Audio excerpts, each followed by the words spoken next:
দর্শক আসসালামু আলাইকুম ওয়া রাহমাতুল্লাহি ওয়া বারাকাতুহু। এটি মনোরম পরিবেশ। আজকের খুব হয়তো আজকে খরা দেবে, কারণ বৃষ্টি থাকবে না এরকমই বোঝা যাচ্ছে।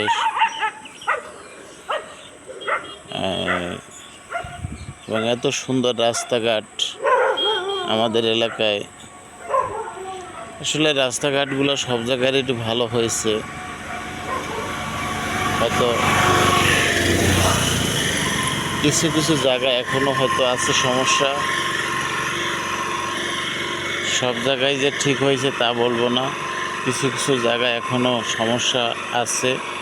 অনেক মানুষ এখনো রাস্তাঘাটের জন্য দুর্ভোগে আছে।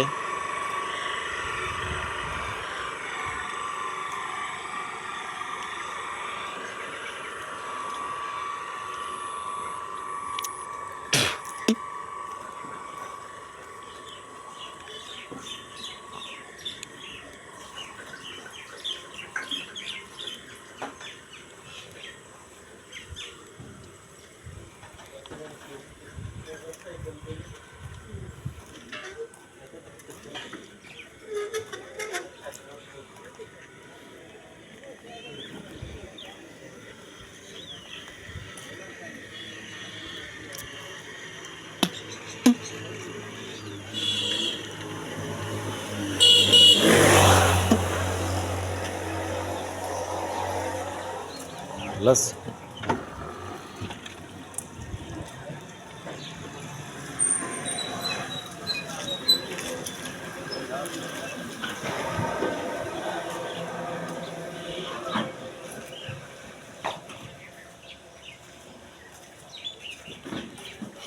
এটা আয়লা যাবার রাস্তা, আয়লা বাজারে।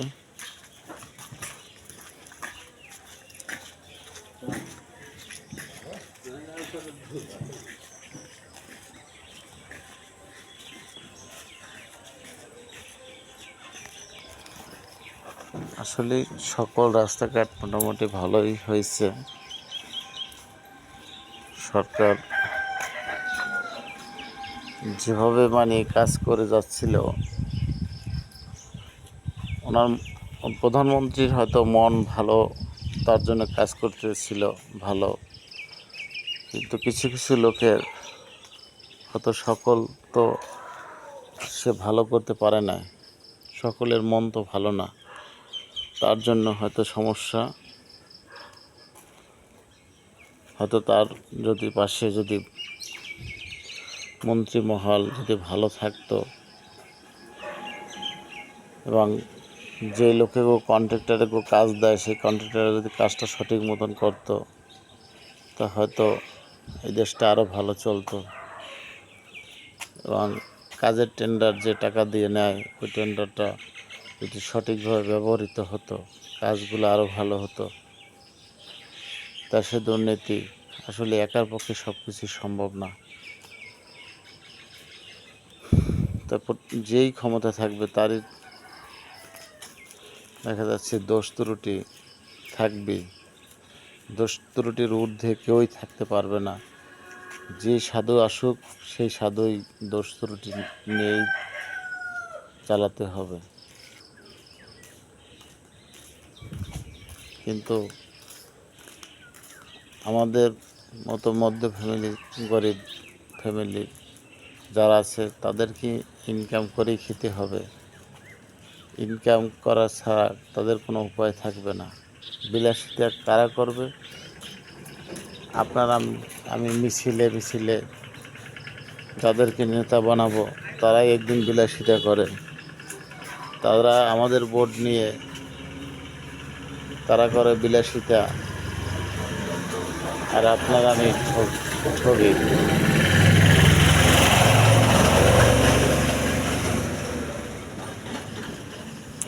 আপনার আমার ঠকতে হয়।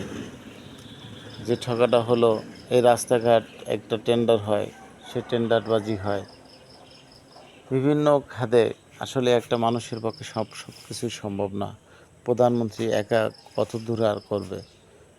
সে পারে কাজ দিতে, কিন্তু কাজটা রক্ষণাবেক্ষণ এবং দায়িত্ব নিয়ে করা সঠিকভাবে করা, এটা আপনার আমার সকলের দায়িত্ব ছিল। বা যেই কন্ট্রাক্টরের উপর দেয় সে কন্ট্রাক্টরের দায়িত্ব, যে এমপির উপর দেয় সে এমপিরও দায়িত্ব। কিন্তু আপনার আমি দেখি কি এমপি মহল দেখা যাচ্ছে তারা দুর্নীতিতে ভরা, তার জন্য বদনাম হয় প্রধানমন্ত্রী। তাই সকলে এই সঠিক রাস্তায় ফিরে আসুন, সেই দলের হন আর যাই হন। দল বিক্রি করে আর কত খাবেন? প্রধানমন্ত্রীর বদনাম আর করে কত কিছু করবেন? ভালো থাকবেন, সুস্থ থাকবেন। কথাগুলো কেউ হয়তো খারাপ মাইন্ডে নেবেন না। ধন্যবাদ সবাইকে।